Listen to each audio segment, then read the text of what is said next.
Բարև իմ անուշիկներս, այսօր ես ձեզ կներկայացնեմ Ջանի Ռոդարի արկածները, Չիպոլինո։ Միայն կարող է թվալ, թե այդտեղ սոսկ, բանջարեղենի, զամբյուղներ և մրգեղենի արկղեր են։ Իրականում դրանք մեծ ու փոքր տնակներ են, ուր բնակվող մրգերն ու բանջարեղենը այնքան նման են մարդկանց։ Հրապարակում հանդիպում են բողկերի և սոխերի ընտանիքները։ Մայր Չիպոլան և հայր Չիպոլանեն զսպում են չարաճճի Չիպոլինոյին, որին արդեն հոգնեցրել է քույր Չիպոլետային խնամելը։ Հենց այդտեղ էլ վարպետ Խաղողահատիկն զբաղված է կոշիկ վերանորոգելով, քավոր դդումն աղյուս է փնտրում, որ իր համար տնակ կառուցի։ Պրոֆեսոր Տանձը ջութակ է նվագում և հեքիաթային քաղաքի բոլոր բնակիչները պարում են։ Անսպասելիորեն հրապարակ է ներխուժում սենյոր Պոմիդորը և հայտարարում, որ ուր որը ժամանելու է արքայազն Կիտրոնը, որն ուզում է խոսել իր ժողովրդի հետ։ Արքայազնը նոր օրենք է ընդունել։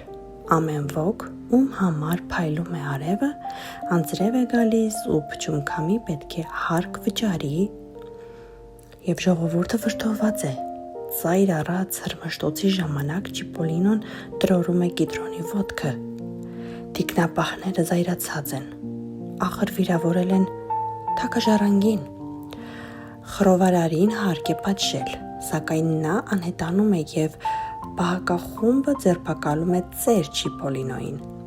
Վիշտը միայն սոխերի ընտանիքինը չէ, դդումը միայնակ չի կարող իր համար տնակ կառուցել, և քաղաքի բնակիչները Չիպոլինոյի գլխավորությամբ օգնում են նրան։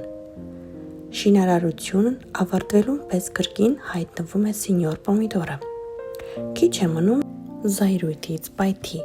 երբ տեսնում է տնակը չէ, որ կառուցել է բալ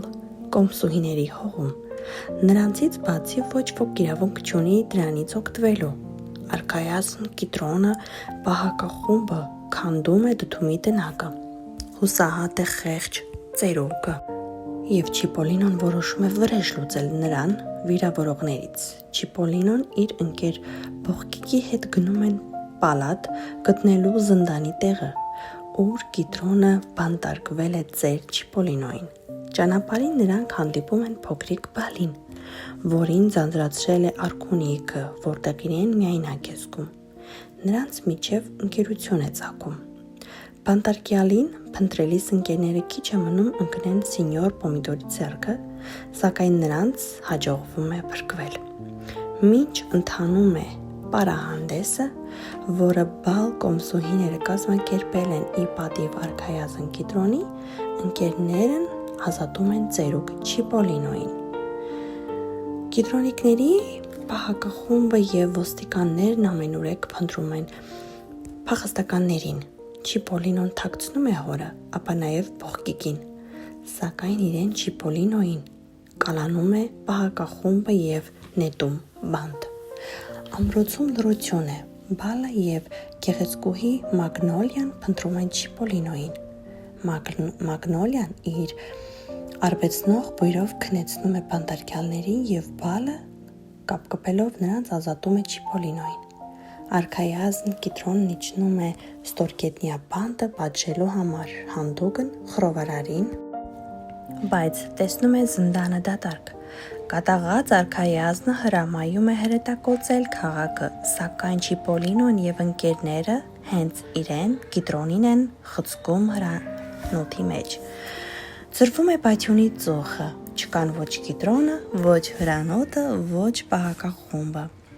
Այսուհետ հեքիաթ քաղաքում բոլորն ապրելու են խաղաղ